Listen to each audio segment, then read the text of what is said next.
Hello again, welcome back to the Heavy Hat. I know it's been a little while, but hey, I kind of took my own advice and took a break from video games. Went outside. It's hot right now. Part of me taking a break from video games was me kind of going over all the different games I've played over the years. I also got this cool thing. Do you like it? Either way, on my break, I did a lot of reflecting on what my favorite games were. So, in absolutely no order, here's my top 10 favorite video games of all time.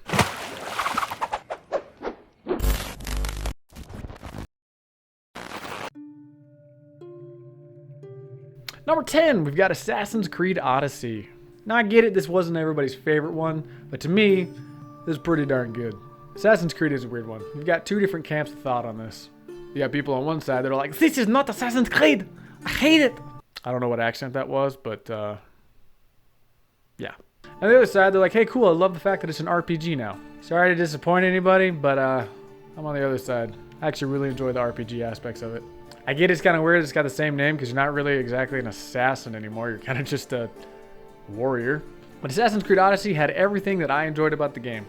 It had the amazing boat combat from Assassin's Creed 4. It had a bunch of unique customization. You could play exactly how you wanted. A really cool talent tree. A really good story, even though it did go on a little bit longer than it probably should have. But I also really enjoyed the fact that it got into the lore behind Assassin's Creed as well. If you're looking for a really good RPG, I would say give this one a chance. But up next is, oh, sorry, I'm not feeling so...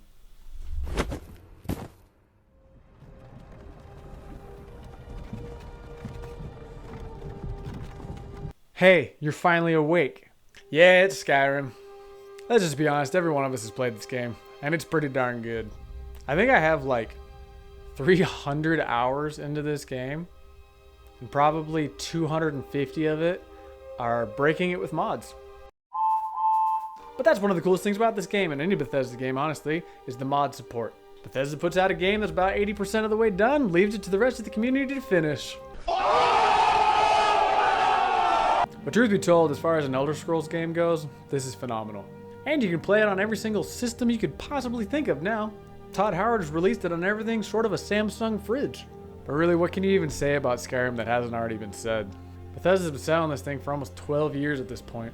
And we just got to look at Starfield over at E3, which I'm excited about. It almost looks like Skyrim in space with No Man's Sky elements. Can't complain about that. Up next, we've got Alan Wake. Now, this is an older game, I get it, but it is one that has stuck with me for years. I'm a huge fan of psychological thrillers. For example, Room 1408, still one of my favorite movies. But Alan Wake is a lot like that, where it kind of just makes you go, what? A lot. Without giving too much away, Alan Wake is an author. You end up losing consciousness, you wake up, you've been in a car accident, and then you start realizing you're finding pieces of a book that you wrote that you don't remember writing throughout the whole game. If you do it right, it'll tell you exactly what's going to come next. It's pretty fun. Plus, Alan Wake 2 is coming out soon. I'm super excited about that. Not exactly sure about the whole it's a survival game type aspect of it, but Alan Wake was an amazing story for me.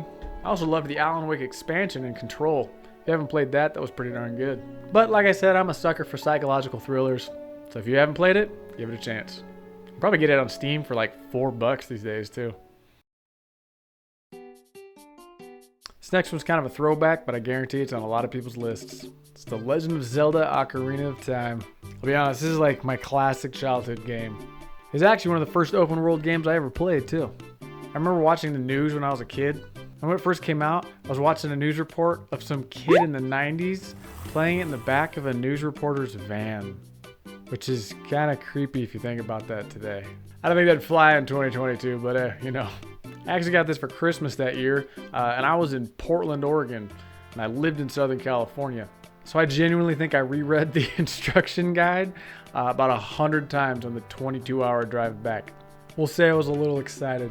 Actually, I remember getting in trouble. I'm sure I was being a bully to my brother or sister, and my mom took away the game. I remember being like, but Y2K is about to happen, and all the electronics are gonna go bad, and I can't play it anyways. And I got to play it that night, so who's laughing now? But this game is truly amazing. From the story to the gameplay to the puzzles, everything is just phenomenal. As a matter of fact, for years, probably like 10 years of my life, I would pull out my old N64, blow it all off, and and then end up playing it all over again and beat it once a year. Actually.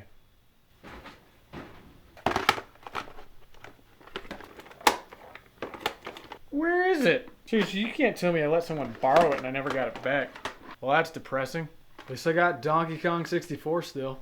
Now I just need to figure out who has my N64 cartridge. Huh.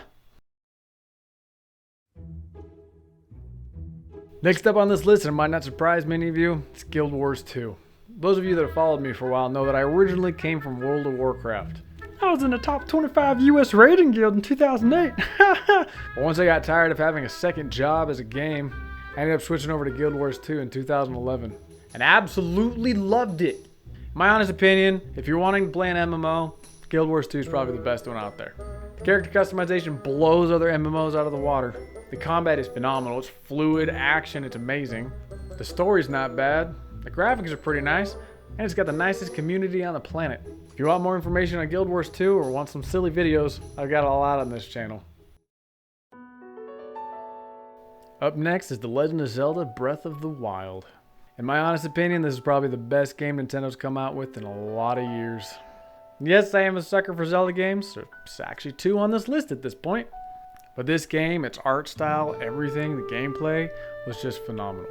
The one absolutely unique thing I can say about this game is it captivates a unique feeling of loneliness I have never felt in any other video game. You're not necessarily completely alone, but you feel alone in this world. And it's simply because, and spoiler alert, you're completely out of your time. You're from, 100 years in the past, and you're just waking up and trying to save the world even though you're way behind. Either way, it's a classic Zelda game. I'm still looking forward to Breath of the Wild 2 or whatever they're wanting to call it at this point. But we still gotta wait for more information on that. Don't get me wrong, I know the durability thing, a lot of people hate it, and it wasn't my favorite simply because it's like you whack something 3 times and it's like, oh well, there's, my sword's gone. I hope they fix that in the next game and it's a little bit more durable. But the atmosphere, the combat, and the overall story was just phenomenal. Fun fact time. I actually at one point had the Zelda compendium. Something I didn't know and something you guys might not know.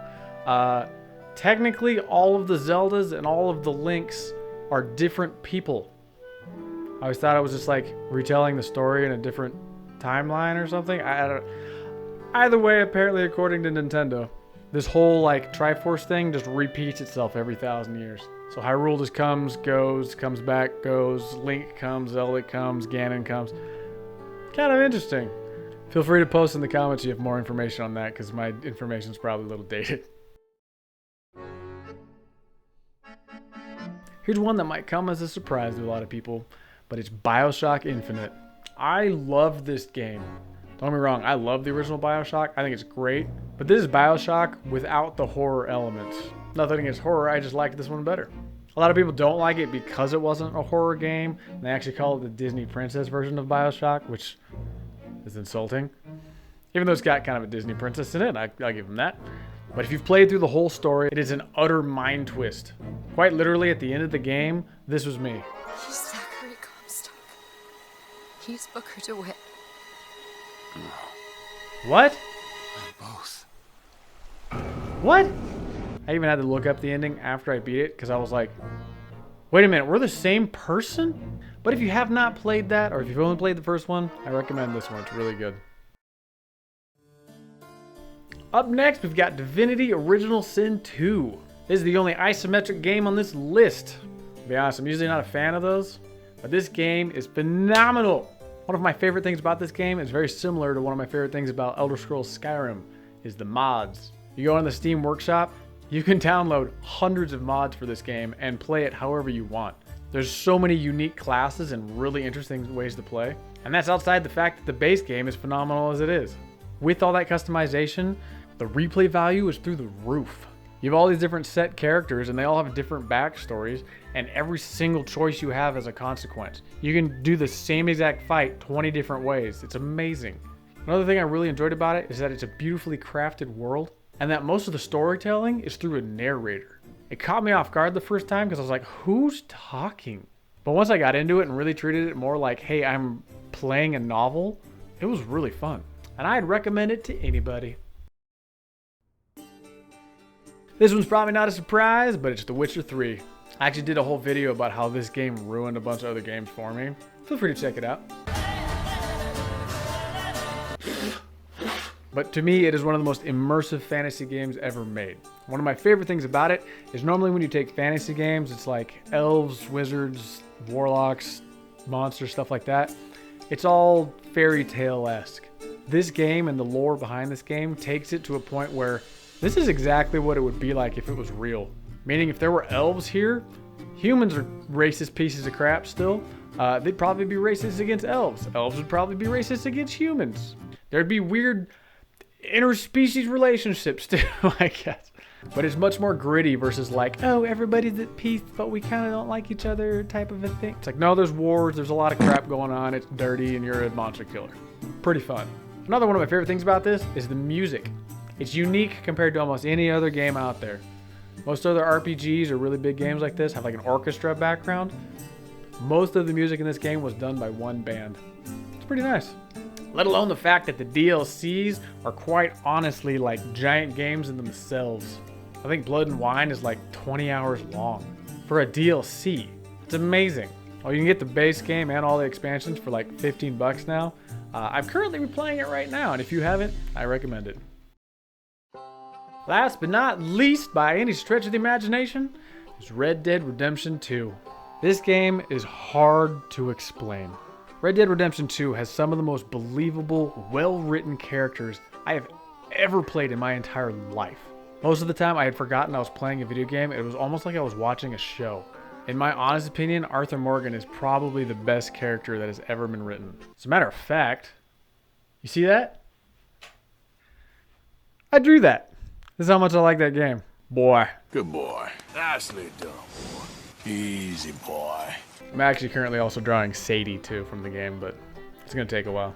Either way, the gameplay is phenomenal, the story is phenomenal, it's really long, it is quite literally the most polished video game I've ever played in my life. And if you genuinely just immerse yourself, you get so attached to the characters, it's unparalleled by really any other game out there.